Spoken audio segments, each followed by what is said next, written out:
நாளென் செய்யும் வினைதானென் செய்யும் என நாடி வந்த கோலென் செய்யும் கொடுங்கூற்றியன் செய்யும் குமரேசர் இரு தாளும் சிலம்பும் சதங்கையும் தண்டையும் சண்முகம் தோளும் கடம்பும் எனக்கு முன்னே வந்து தோன்றினே. ஹரிநாராயண துரித நிவாரண பரமானந்த சதாசிவ சங்கர ஆஞ்சநேயா போற்றி, பட்டீஸ்வரம் ஸ்ரீ விஷ்ணு துர்க்கையை போற்றி. இந்த எபிசோட் உலகெங்கிலும் வாழ்ந்து கொண்டிருக்கும் ஸ்ரீராம் ஆஸ்ட்ரோ யூடியூப் சேனல் நேயர்களுக்கு டாக்டர் சைதே ராஜாவின் அன்பான வணக்கங்கள்.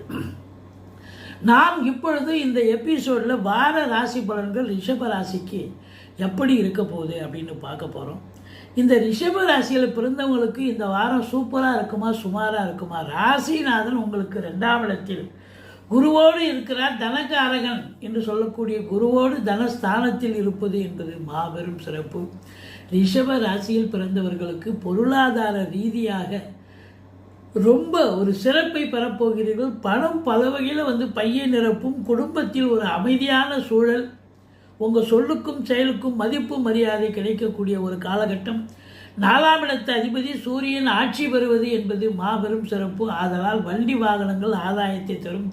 தாய் வழி சொந்தங்களால் அனுகூலம். படிக்கிற பிள்ளைங்க நல்லா படிப்பாங்க. மற்றபடி 7க்குடையவன் 5ல் இருக்கிறது.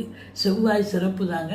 கணவன் மனைவி ஒற்றுமை, சந்தோஷம், குதூகலம் ஏற்படும். திடீர் அதிர்ஷ்ட வாய்ப்புகள் தேடி வரும். வரா கடன்கள் வசூலாகும். மற்றபடி உங்களுக்கு எதிரிகள் ஓடி ஒளிவார்கள். கடன் சுமை படிப்படியாக குறையும். 10ஆம் இடத்தில் ராகு இருந்து குரு பார்வையில் இருக்கிறார் என்று சொன்னால் இந்த வார தொழில் மிக மிக உன்னதமாக நிறைய வாடிக்கையாளர்களை கவர்ந்து வாடிக்கையாளர்கள் வருவாங்க.